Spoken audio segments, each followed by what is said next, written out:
Welcome to Nerdmageddon. Hello, everyone, and welcome back to Nerdmageddon here on KZLX LP Maryville. I am one of your hosts, Corey Herzog. With me, I have... I am Simon Clark. I'm sorry I don't have a clever title for today. Aw, next to him, it's... Your favorite horse girl, Kenzie Duval. Aw, we do love you, boo-boo. And last but certainly never least... A little enraged Molly Hauser, because our topics tonight have many thoughts and feelings going my way. Very many. Wait, that was not English. Very many. I accept it. All right. Well, we have a lot to do, so let's go ahead and just jump right on in. So, Cody Nance, if you're watching... Of course he is. Of course he is, because we're talking about Snyder Cut. It's our first topic. Well, and here's the big thing. His girlfriend's talking about Snyder Cut. Woo! Oh, wow. Cody, is that Facebook official now? Yeah, It actually, is. it has been. What? Yeah, it has been. February, I think. No, earlier. I don't remember when. It's been a while. It's been a while. I was just making a joke, but okay, cool. My brain put us in April. Please save me. Honestly. No. Well, I can't save you, but Snyder Cut is in the top 10 of superhero movies. I know on Sunday last week, it was actually number 2, but it's now like number 6, right after Spider-Man Into the Spider-Verse. That's a worthy title. I feel like that's a worthy title. It is. Yeah. Oh. I have yet to see the Snyder Cut. Actually, okay, so I watched the first one, and then I watched this one, because I had to. But the thing is like, it's 4 hours long, but I was able to stay awake during the entire movie, and I really liked it. The sound effects, the effects in general, like, everything was amazing, and then the backstories were just so good. I heard that the character development is way better in this one. Oh my god, it's amazing. They also completely redid a bunch of different things. They put Darkseid in it, which was something that they didn't do in the original. I have thoughts and opinions on that, and I'm not going to get into them. So pretty much, actually, this was theoretically the original before Joss Whedon came in and he decided to reshoot everything. Yeah, that's... So this is actually what was supposed to come out, and I think this is what should have came out the first time. I agree. Yeah. And, based on the reactions of people, because, like, I dog on Cody a lot. I think we all kind of do dog on Cody. He's a big DC fanboy. He actually enjoys Superman v. Batman, or Batman v. Superman, and that's not a bad movie. I know. It's because of the effects. I'm just saying I don't like the writing of it. Yeah. I don't like the fact that I can never see properly in a DC film. The lighting is so dark. But I sit in a dark room. Aquaman's not that bad. Yeah, Aquaman is great, and I will only watch Snyder Cut to see Jason Momoa. I've yet to see Aquaman. Okay, it's actually pretty good. It's actually really good. It's so good. I steered clear from it because of Amber Heard, so... Yeah. I didn't know she was in it, and my friends wanted to go see it when it had come out, so, like, I went with them, and I really enjoyed it. Mm-hmm. Okay. I didn't have to pay to see it, so I don't feel bad. Yeah. But it's all so good, and I really mainly watched it because of Henry Cavill, and Her other boyfriend. My other boyfriend. I was about to say, don't let Cody catch you talking. Oh about that. no, Cody knows. Cody knows. He's next in line, after you. Yeah. Yeah. That's what I thought. Cody knows. Okay. Cody knows. Okay. Okay. So we are going to stick in the theme of DC, and we're actually going to jump ahead to the show notes a little bit. Helen Mirren is coming to Shazam 2.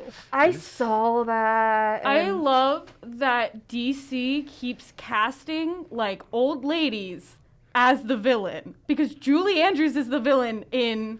Well, not the villain, but, like, she is the giant, like, crab thing in Aquaman. Wait, she is? What? She is. My queen of Genovia? Yes! She's my queen, period! You know? Anyway, Helen Mirren. Helen Mirren. Yeah. So this was a story that I found, and I actually really enjoyed the Shazam movie, mainly because Zack Snyder? Actually, No, Oh, Zachary. it's What's his? Zachary Levi? Thank you. Zachary Levi. I'm sorry. Yeah. I am so sorry. They're both named Zach. Everyone I've named had Zach a is rough the same. I've had a rough day. Zachary Levi, he's just charming. He's really funny. He fits perfectly as Wally West. Like he's a child, obviously. It's not Wally West. Wally West is Kid Flash / The Flash. It's You're Billy right. Batson. Billy Billy Batson. Batson. It's I'm Billy sorry. Batson, my 12-year-old boy, I'm sorry. who cannot I'm hide sorry. the Oh identity my of a 12-year-old gosh. boy and be Okay. animated. Now that I'm Okay. getting more into DC, I'm like cringing at all Join of me, this. Kenzie. Look, join look. me. Look. Okay. No, it's There's okay, so it's many okay. double names There are. in There are. DC. There really are, so I'll give you So, that. But thank I'm you. also like, it helps because Thank like you. it says Zachary Levi in bold letters in here too. I'm sorry. I didn't scroll down all No, the that's way okay. on there. It's I fine. just noticed it though. It's fine. Anyway, she's playing a character named Hespera, who is supposedly a daughter of Atlas. Nice. Atlas. Oh. Atlas is a character in the DC universe. Hespera is not. This is a completely new character. Okay. That's We've- cool. That was Jinx. Yeah, I don't. we've never heard of this person. There's no lore or anything on her in an established DC universe, so it's interesting. It's an interesting step in an interesting direction, and I really hope they don't mess it up because the first one was good and it was a good step away from what DC was making itself to Yeah. be. You know, I'm gonna give DC a lot of credit here. They are finally kind of starting to understand how to make good movies. Yeah, there's Yeah. because they're Live letting. action. Please, let's specify Yes, live live action. action. Live action. I will. Yes, I will specify. They are starting to get really good at making live action movies. Yes. They're just. It's becoming a lot more enjoyable to watch, and it's like that really good, awesome superhero feeling, like when you go to watch any Marvel movie, but it's not Marvel. Like they're making themselves very separate, and I enjoy it a lot. I'm sorry. It's definitely a different experience. Yes. Oh, yeah. Go ahead. So I was just gonna say, just kind of looking at this, I'm getting Zoe Nightshade story vibes. Ooh, yeah. For those of you who aren't obsessed with Percy Jackson like I am, there's a character. She's also a daughter of Atlas. She's not a protagonist. She's not an antagonist. She's just makes me sad. Oh. And she gets one of the first big deaths in the Yep. series. So I'm like, I feel like that's gonna kind of go this route. I don't know why. I have no reason to believe this, but in my heart and soul, I feel like that's where this is gonna end up going. Oh yeah. All right. So are we gonna stick with the DC again? No, because that's most. Oh yeah, No. yeah. Yeah. Then we do have one more DC thing, and Molly, you I'm have so many feelings about this. So mad about this. So, DC is letting certain fans vote on Nightwing's puppy's name. I'm so mad. Okay, why do they mean by certain fans? Okay, so you have to be a subscriber to the DC Comic Universe app thing that is like DC Inversers, or I don't remember what it is. Essentially, you have to be paying the money to read the comics. Yeah. Cody Nance. Tell him to vote for Haley. Haley? The choices are Haley, Shadow, Blue, and heck, I forget what the fourth one is. I'm looking for it. Shadow and Blue are basic animal names. No. But yeah, Haley. I was looking through the comments, and Haley is such a better name than all the other four ones because it has so much more meaning to Dick Grayson than any of the other names. Because Haley is the name of the circus that he was at when he was a child. It's also the Makes name sense. of the owner of the circus who was like an uncle to him. It's just, Oh. there's so much meaning behind it, and I need them to choose Haley because I think I might scream if they don't. Okay, so you heard it here. Cody Nance, you need to vote Haley. No ifs, ands, or buts. Like, vote Haley. I will hunt you down, Cody. Okay. That. I'm pretty sure that that's a pretty well established emotion that most people have about Cody. I mean, he is the checkout guy, so we're always hunting him down. Yeah, that's one reason. Yeah. Yeah. That and, I mean, who likes Batman versus Superman as a legitimate film, Cody? That's. Actually, so his new favorite film is the Snyder Cut. I knew it. I knew it. Of course it was. Of course it is. Yes. Okay. Yes, we get it. We get it. Yes. Well, still sticking in the vein of Kenzie's boyfriends, The Witcher season 2. Girl, I know you want to talk about this. So they're adding some more cast members. I gotta reopen this link. Sorry. But yeah, they're going to be adding 7 new cast members to the season 2 of The Witcher, and it's I cannot pronunciate some of these names. All right. So Simon Callow, Chris Fulton, Graham McTavish, Cassie Clare. Here, I can give it a try since I am a linguist. Liz Carr. So Adoja Ando as Neneki, Cassie Clare as Philippa Eilhart, Liz Carr as Fen, Graham McTavish as not Tarvish, Tavish as Dykstra, Kevin Doyle as Balian, Simon Callow as Codringer, great name, and Chris Fulton as Rience. And there's also another list of names that I'm not going to go through because I think we have less time than we really actually do. Well, yeah, because like they're these guys, like, they were previously announced at the beginning of the season 2 cast auditions. Yeah. But I'm really excited for because like a lot of these names are very familiar to what I've read in the books and in the game. So I'm super excited. They're gonna bring back like all both Geralt, Yennefer, Ciri, and Jaskier will all be like together, and I cannot wait for that mix of like all of them together because I've seen them behind the scenes and it's hilarious. Mm-hmm. Yeah. Well, we look forward to when season 2 comes out. Kenzie will be sure to give us her full detailed opinion. Yeah. Simon, you have one more story that you really want to talk about, and that's the Boondocks. Okay, so this is an interesting one because the Boondocks, they are an adult cartoon, one that is more or less like an anime for I remember this. for Yes. urban people.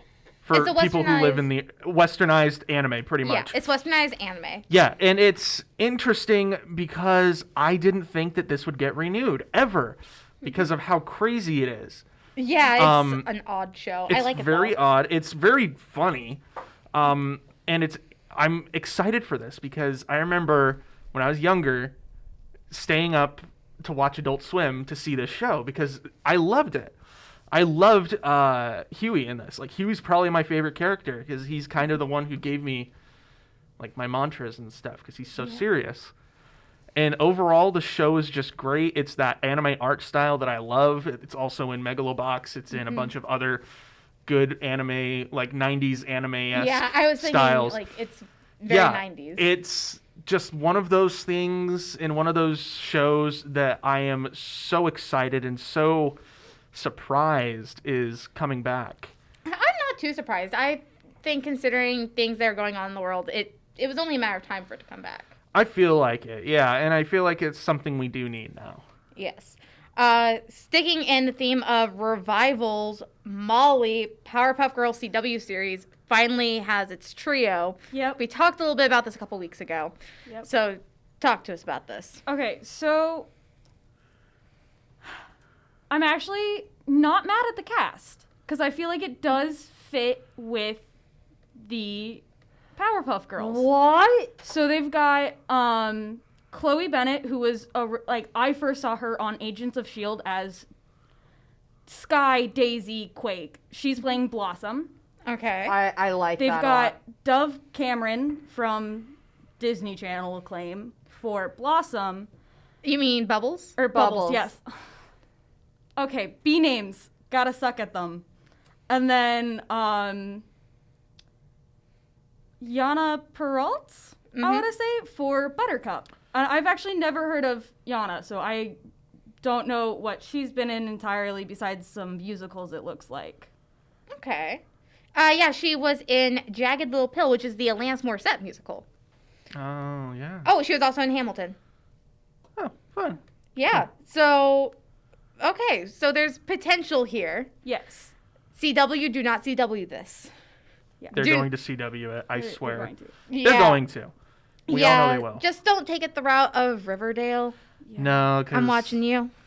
Riverdale's doing so well is the problem. I know. I know. But with the cast list, they've actually announced what the girls are doing with their lives in the future. Well, sort of. Like, it's just kind of like what they want out of their adult lives, which is Buttercup trying to live an anonymous life and forget that she was ever a part of them. Bubbles, who is interested in recapturing her fame. And then Blossom, who is reclusive but trying to work her way back into being a leader. So I like the idea of this. Please, CW. Please. Are they going to have Professor Utonium? They might. I feel like they should, If but they're going to have him, it has to be Bryan Cranston. yes. Yes. If it's going to be a CW show and it's going to be gritty, it's got to be Bryan Cranston. Yeah. Perfect choice, I feel. Yes. And we have one more on the topic of revivals. National Treasure is getting a series on Disney Plus. That is some of the best news Nessa is going to hear ever. So we Ever, don't period. we don't have any official casting details yet. But the show is a reimagining of the franchise, and it's going to include the original producer. Okay, good. So that's Jerry Bruckheimer, and writers Marianne and Cormac Wibberley. It's going to be directed by Mira Nair, and the series will, quote, explore identity, community, and patriotism through the eyes of Jess Morales, a 20-year-old dreamer who sets off on an adventure to recover lost treasure and uncover her mysterious family history, end quote. Interesting. I like this approach they're taking with it. Yes. It has a lot of potential, and it looks like it's going to be modernized. So as much as I would love to see, Nicolas Cage. yes, I don't know why. I want to call him. He's been doing some awesome stuff recently. I by wanted the to way. call him Me Bill and- Gates, and I was like, that's not the right It's name. not Bill Gates. What is No. the name? What's the deal with me knowing names of people tonight? Hey, I you're don't know. on it. You are on it. On it like Blue Bonnet. But yes, I love a good Nicolas Cage film as much as the next person. However, if he does not come back, I understand because it's not his story, but whatever. And Molly, I will let you take this next one by the reins. Lord of the Rings. Yes. So that's actually starting today. They have Alamo Draft House, which is a. Sorry, I had to swallow a little bit. They are a Austin-based theater chain. Are having question and answers, so Q&As before screenings of the different Lord of the Rings movies. And I think it's like one every week? Yeah, Yes. one every week. So tonight is actually the screening of The Fellowship of the Ring, and they had Sean Astin, Billy Boyd, Dominic Monaghan, and Elijah Wood. So they had the four hobbits doing question and answers. They and brought Harry Potter on. Okay. Anyways. If I don't come back, it's because Molly strangled me. Oh, I wouldn't strangle you. But anyways, yeah, they had the four hobbits answering questions, and that sounds really fun, and I wish I could have seen it. But I'm either sure that it's going on right now or was happening earlier when I was busy. And so next week is the Two Towers with the elves plus Aragorn. Very nice. But so it's Kate Blanchett. The elves plus Aragorn's there too. That's actually okay. That's a good description. Is it? I'm accurate. Come on. Yeah, it's fine. So it's Legolas, Thranduil, the lady, and Aragorn. No. No? No. Well, okay. Explain for those of us who Kate don't like. Blanchett is there. She's Yeah, I know the lady. Yeah.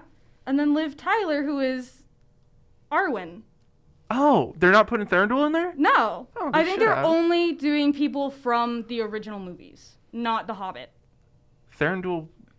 I'm not seeing Sean Bean on here, and I'm Sean Bean disappointed. is not. I'm a little sad that he's not on the Return of the King week with Peter Jackson, who directed the movies, and then Ian McKellen and Andy Serkis, who was Gollum. Okay, Andy Serkis though. Yeah. I get it. No. Two Towers is Okay. Galadriel, Legolas, Aragorn, and Arwen. Okay. Sounds good. So 3 elves, and yeah. Yeah. Well, I am excited for you, Molly. Yeah. I don't think they're available online anywhere, which is a little sad. Yeah. But You would think in a time of Zoom they would give us this. yeah. So I'm going to keep this one short and sweet because this just came out today. Rooster Teeth, in partner with Asper Media, have announced the definitive edition of Ruby Grim Eclipse, which is the hack and slash game for the show Ruby. And it's coming to Switch in May. I'm so excited for you. I am so excited. I love Ruby, and and you can play online with friends. Ooh. So Is this like a create your own character? No, you play as... You play as the characters. Yes, you play as Team Ruby. Okay. Okay. So that's Ruby, Weiss, Blake, and Yang, the initials that make it up. And Team Juniper. So Jean, Nora, Pyrrha, and Ren. So we get a little bit of Pyrrha back. Yes, love it. But you do get to customize the outfits, which will be very nice because some of them are impractical. Yeah, that's my main thoughts. But thank you guys so much for another great episode of Nerd News. We had so much to talk about. So nice to have some nerd news again. Thank you all so much for watching. Cody Nance, I see you in the comments. And rip you. Thank you all so much for watching. And as always, you nerd it here first.